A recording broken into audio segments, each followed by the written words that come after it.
اللہ تعالیٰ کے ساتھ ہمارا رشتہ کیا ہے کہ وہ ہمارے معبود برحق ہیں، ہمارے خالق ہیں، ہمارے مالک ہیں، ہم کو کھلانے والے ہیں، پلانے والے ہیں، وجود عطا کرنے والے ہیں، اور وہ ایسی ذات ہے کہ ہمیں زندگی کی ہر سانس میں اس کی قدرت کے، اس کے علم کے، اس کے ارادے کے محتاج ہے۔ اس لیے اس کو اپنا خالق و مالک، معبود برحق وحدہ لا شریک تسلیم کر کے محبت اور عظمت کے ساتھ ہمیشہ اللہ کے ساتھ ہم بندگی اور عبادت کے رشتے کو قائم رکھیں۔ یہ عبادت اور بندگی کا عملی رشتہ کبھی نماز کی صورت میں، کبھی تلاوت کی صورت میں، کبھی ذکر و اذکار کی صورت میں، کبھی دعاؤں کی صورت میں، کبھی صدقات و خیرات کی صورت میں، کہیں توبہ و استغفار کی صورت میں، ہمیشہ اللہ کے ساتھ اپنا عملی رشتہ۔ جہاں تک اللہ کو معبود ماننے کا معاملہ ہے، ہر ایمان والا بندہ ایمان والا جب ہی ہم اس کو مانیں گے جس کی بنیاد سب سے پہلی ہے کہ وہ اللہ کو اپنا معبود مانے۔ لیکن جہاں تک اللہ کے ساتھ بذریعہ عبادت عملی رشتے کا تعلق ہے، وہ امت کے اندر بہت کمزور ہے۔ ہمارے بچے ہوں، ہماری بچیاں ہوں، ہم ان کو تاکید کرتے ہیں ہر رشتے کا۔ اگر کبھی چاچا گھر میں آیا، ماموں گھر میں آیا، خالہ گھر میں آئی، کوئی اور رشتہ دار آیا، اور ہمیں لگا کہ ہمارے بچے کو اپنے اس رشتہ دار کے ساتھ جو سلوک کرنا چاہیے تھا، جس ادب و احترام کے ساتھ پیش آنا چاہیے تھا، ہمارے بچے نے اس میں کوتاہی کی، تو ہم اپنے بچے پر بہت ناراض ہوتے ہیں،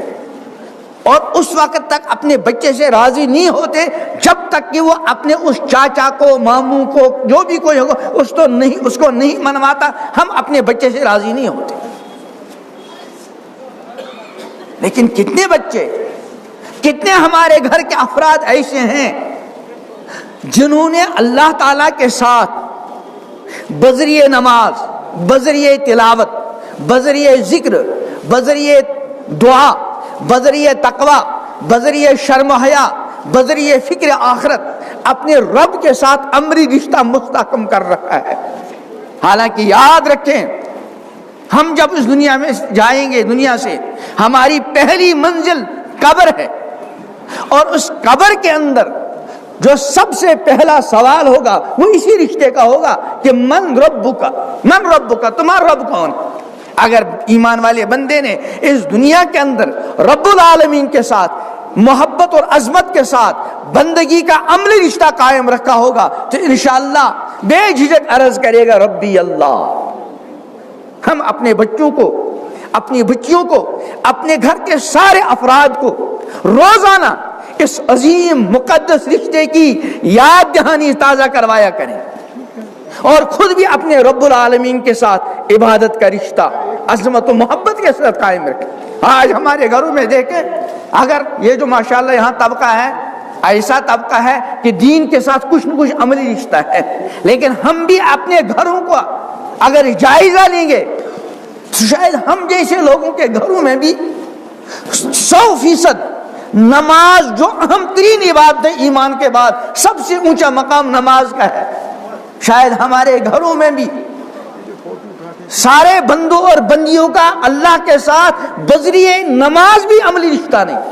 جبکہ نماز کا معاملہ یہ ہے کہ میدان محشر میں سب سے پہلے جس چیز کو جانچا جائے گا، جس چیز کا حساب ہوگا، فرمایا اول ما یحاسب به العبد یوم القیامہ الصلاۃ۔ تفصیل کا موقع نہیں، اس نے عہد کریے اٹھیے اس مجلس سے، جب بھی اس جلسے والوں نے، مدرسے والوں نے بیچاروں نے اہتمام کیا،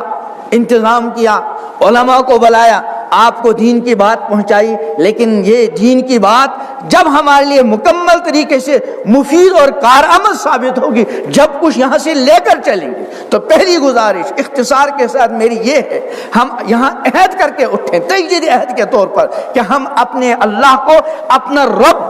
عقیدتاً بھی تسلیم کرتے ہیں، اور ہم عہد کرتے ہیں کہ زندگی کی آخری سانس تک اللہ رب العالمین کے ساتھ محبت اور عظمت کے ساتھ بذریعہ عبادت عملی رشتہ خود بھی قائم رکھیں گے اور اپنے گھر والوں کو، بیوی بچوں کو، گھر کے تمام افراد کو اس کا مکلف بنائیں گے کہ وہ روزانہ اللہ کی بارگاہ میں بندگی کا فریضہ اللہ کی بارگاہ میں پیش کر کے اللہ تعالیٰ کے ساتھ دن بدن بذریعہ نماز اور دیگر عبادات اپنے رشتے کو مستحکم کیا کرے. اس رشتے کے جہاں آخر میں فوائد ہوں گے وہاں دنیا میں بھی اللہ تعالیٰ سکون کی زندگی، چین کی زندگی عطا کریں. فرمایا من عمل صالحا من ذکر او انثى وهو مؤمن فلنحيينه حیاتا طیبہ. جس کسی نے بھی اچھے عمل کیے، مرد ہو یا عورت، بشرط کہ ایمان والا ہو، آخرت میں جو کچھ ملے گا وہ ملے گا ہی، ضرور بھی ضرور دنیا میں پرسکون، پر لطف، مزیدار زندگی عطا کریں گی. لیکن جس نے اپنے رب کے ساتھ عملی رشتے کو وہ مقام نہیں دیا جو اس کا حق ہے، تو پھر فرمایا وَمَنْ أَعْرَضَ عَنْ ذِكْرِي، جس نے اعراض کیا، جس نے منہ پھیرا میری یاد سے، نماز سے منہ پھیرا، تلاوت سے منہ پھیرا، میرے ذکر سے منہ پھیرا، دعا سے منہ پھیرا، میری بندگی سے منہ پھیرا، دین سے منہ پھیرا، فَإِنَّ لَهُ مَعِيشَةً ضَنْكًا، یقیناً دنیا کے اندر سب کچھ ہونے کے باوجود بے چینی، بے سکونی کی زندگی ہوگی. اور آخرت میں کیا ہوگا اس کا ذرا سا وہ بیان فرمایا وَنَحْشُرُهُ يَوْمَ الْقِيَامَةِ عَامًا، میدان محشر میں اندھا بنا کر اٹھائیں گے. عرض کرے گا باری الہ لما حشرتنی اعما وقد کنت بصیرا، پروردگار آپ نے مجھے اندھا بنا کر کیوں اٹھایا، میں تو اچھا خاصا بینا تھا. اللہ فرمائیں گے کذالک اتتک آیاتنا فنسیتها، بندے دنیا میں تیرے پاس میری آیات آئی تھی، میرے احکام آئے تھے، تو نے ان کو بھلا دیا، تو نے ان سے منہ پھیرا. فکذالک اليوم تنسا، جیسے تو نے دنیا میں میری آیات، میرے احکام کو بھلا دیا، تجھے بھی آج اسی طرح بلایا جائے گا. اور یاد رکھیں جس کو اللہ بھلا دے پھر اس کو کوئی یاد رکھنے والا نہیں. انبیاء کی سفارش برحق، امام الانبیاء حضرت محمد عربی علیہ السلام کی سفارش برحق، لیکن جس کو اللہ نے بھلا دیا ان کے لیے سفارش نہیں. وہ سفارش انہی کو ہوگی جن کی لیے اجازت ہوگی. من ذا الذی یشفع عندہ الا بإذنہ. تو پہلا رشتہ اپنے رب کے ساتھ.